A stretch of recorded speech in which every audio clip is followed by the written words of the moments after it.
मजदूरों से भाड़ा आखिर किसने वसूला है? जिस किसी ने ये काम किया है उसे शर्मसार होना है। और अब मजदूरों के ट्रेन किराए पर झूठ, एक के बाद सोनिया गांधी की झूठ। मैं आपको बताना चाहूंगा कि दरअसल केंद्र सरकार की तरफ से जो फरमान जारी किया गया था वो कितना संवेदनहीन है। इस नोटिफिकेशन से साफ है कि रेलवे किराया वसूल रही है। कोरोना संकट को देखते हुए सरकार ने लॉकडाउन को 2 हफ्ते के लिए आगे बढ़ा दिया है। सरकार ने प्रवासी मजदूरों को उनके घर लौटने की मंजूरी भी दे दी है, जिसके लिए श्रमिक स्पेशल ट्रेनें भी चलाई गई हैं। अब इन प्रवासी मजदूरों के किराए पर राजनीति शुरू हो गई है। कांग्रेस अध्यक्ष सोनिया गांधी ने ऐलान किया कि इन मजदूरों के टिकट का पैसा कांग्रेस वहन करेगी। विपक्ष द्वारा इस मुद्दे पर सरकार से सवाल करते ही हमारा मीडिया भी एक्टिव हो गया और सरकार के बचाव में खड़ा हो गया। अर्नब ने अपने शो में सोनिया गांधी द्वारा किए ऐलान को एक साजिश बताया। देश में इस वक्त कोरोना वायरस से खतरनाक झूठ का वायरस है। वो वायरस है जो कांग्रेस वाड्रा कांग्रेस फैला रही है। पहले कांग्रेस की जांच पर झूठ, इसके बाद पीएम केयर फंड पर झूठ और अब मजदूरों के ट्रेन किराए पर झूठ। एक के बाद सोनिया गांधी की झूठ। इसलिए मैं कहता हूं कि कांग्रेस के लिए देश बाद में है, राजनीति पहले है। अरे सोनिया गांधी, अंतोनिया माइनो, मजदूरों से ट्रेन टिकट का एक भी पैसा नहीं लिया जा रहा है, लेकिन आपकी पार्टी और आप कह रहे हैं कि मजदूरों से पैसा लिया जा रहा है। क्यों झूठ बोलती है? क्या कांग्रेस इतना गिर गई है कि वो अब बीमारी पर भी राजनीति करेगी?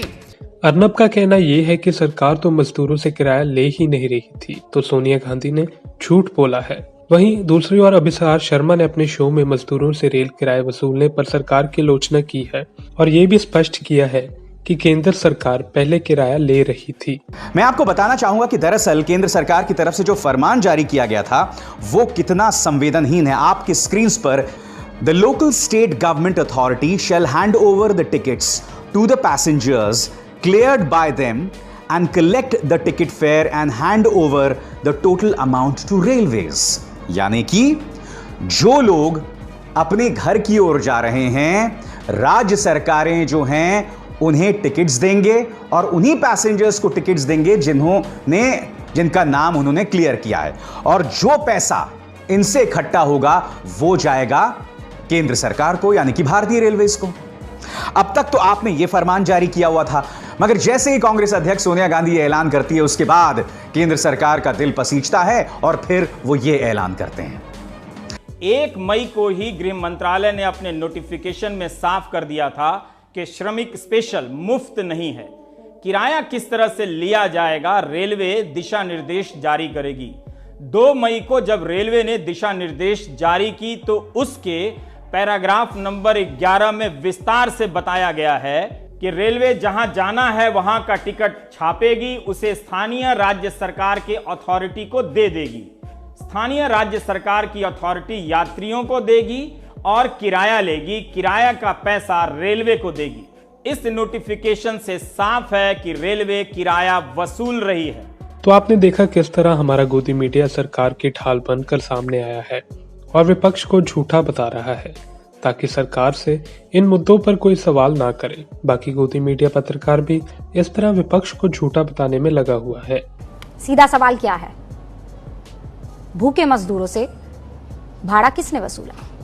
कांग्रेस ने इस पर सवाल उठाते हुए ऐलान किया है कि मजदूरों के किराए का पैसा पार्टी देगी, लेकिन रेलवे का कहना है कि मजदूरों से पैसा लिया ही नहीं गया, बल्कि उसने टिकट के दाम का जो 15% है वो राज्य सरकारों को देने के लिए कहा, और मजदूरों से जो पैसा वसूला गया है वो राज्य सरकारों के नोडल एजेंसी ने वसूला है। आज सीधा सवाल में मालूम करना है हमको कि भूखे मजदूरों से भाड़ा आखिर किसने वसूला है। जिस किसी ने यह काम किया है उसे शर्मसार होना होगा। सच ये है कि श्रमिक स्पेशल ट्रेन के लिए भारतीय रेल किसी भी पैसेंजर से, किसी भी यात्री से कोई पैसा नहीं ले रहा है। इन ट्रेन के आने जाने पर जितना भी खर्च हो रहा है उसका 85% खर्च स्वयं रेलवे उठा रही है और बाकी का 15% जो हिस्सा है वो रेलवे उन राज्यों से, उन राज्य सरकारों से वसूलेगा जहां से ये ट्रेन चल रही है। कांग्रेस और सोनिया गांधी की टीम ने यह कहना शुरू किया कि केंद्र सरकार मजदूरों से टिकट के पैसे ले रही है और मजदूरों के किराए का पूरा पैसा अब कांग्रेस चुकाएगी। अगर सरकार नहीं दे सकती तो कांग्रेस इसका पैसा चुकाएगी। जबकि पहली बात तो यह कि रेलवे ने किसी मजदूर से कोई पैसा नहीं लिया। मजदूर के कंधे पर बंदूक रखकर मोदी सरकार को निशाना बनाया गया। सोनिया गांधी कैमरे पर आई, राहुल गांधी सोशल मीडिया पर एक्टिव हुए। देखते देखते ट्रेन के टिकट पर सियासी खेल शुरू हो गया। इस राजनीतिक रोटी सेकने की कोशिश को पूरे फैक्ट के साथ अब आप समझिए। मीडिया मजदूरों के घर जाने में हो रही परेशानियों पर बात नहीं कर रहा। जो मजदूर घर जाने के लिए सरकार से मांग कर रहे थे, उनको रेलवे का लाभ मिल रहा है या नहीं, इस पर मीडिया भी चुप है। वहीं वरिष्ठ पत्रकार रवीश कुमार ने अपने प्राइम टाइम में मजदूरों की इन्हीं परेशानियों का जिक्र किया। हम बहस में किसी से जीत सकते हैं, किसी से हार सकते हैं, लेकिन मजदूरों की अभिव्यक्तियों को देखकर ऐसा लगता है कि उन्होंने बहस का इरादा ही छोड़ दिया है। वो सिर्फ इतना कह पाते हैं कि पैसा नहीं है, रहने का किराया नहीं है, 2 दिन से खाना नहीं खाए हैं, और वो पैदल चलने निकल जाते हैं पुलिस से छिपकर रात के वक्त, अपने स्वाभिमान की रक्षा करते हुए, घर का सामान उठाते हुए। सोहित ने ये जो तस्वीर भेजी है महाराष्ट्र से, आप इस तस्वीर को देखिए। जो गोद में बूढ़ी माता हैं, वो चल नहीं सकती हैं, तो उनको गोद में उठाकर यह व्यक्ति चला जा रहा है। कितनी तकलीफों के साथ इंसान इस वक्त यात्राएं तय कर रहा है अपने घर में पहुंचने के लिए। जिस रोज आसमान से पुष्प वर्षा की जा रही थी, उस रोज आसमान भी बरस रहा था।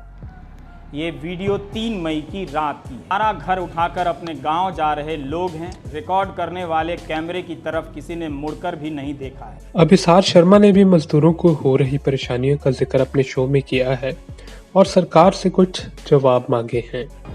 केंद्र सरकार सारे तर्क इन गरीबों के लिए देती है, मगर उससे पहले आप इस मां की, इस युवा मां की तस्वीर देखिए। वो किस तरह से अपने कंधे पर अपने बच्चे को ले जा रही है। मेरे पास शब्द नहीं है। सवाल नंबर 1, 68,607 करोड़ बैंक डिफॉल्टर्स का जो बकाया होता है वो तो आप माफ कर देते हो, मगर गरीब के किराए में आनाकानी। सवाल नंबर 2, राष्ट्रपति भवन के सौंदर्यीकरण के लिए पैसा है, मगर गरीब के लिए आनाकानी। जी हां, क्या आप जानते हैं कोरोना संकट के बीचों बीच यह प्रोजेक्ट लाया गया था। 20,000 करोड़ रुपए इसमें खर्च होंगे। प्रधानमंत्री के लिए 2 जेट खरीदे गए और उनकी कीमत है 8,458 करोड़, मगर गरीब अगर मुफ्त में सफर करना चाहता है तो उसमें आपको दिक्कत होती है। केंद्र सरकार इस तस्वीर को बार बार देखे और देखे कि वो अपनी तरफ से किस तरह की संवेदनहीनता कर रही है। आखिर मीडिया ने मजदूरों के मुद्दे पर बात तो की, पर वह भी सरकार के पक्ष में। देश में मजदूर भूखा है, इस पर सरकार से सवाल नहीं किया, बल्कि विपक्ष को ही झूठा बता दिया। जो मदद के लिए आगे आया, चाहे जैसे भी हो। अब ये तो आने वाला वक्त ही बताएगा कि इस मुद्दे पर और कितनी सियासत होगी और असल में मजदूरों की कितनी सहायता होगी।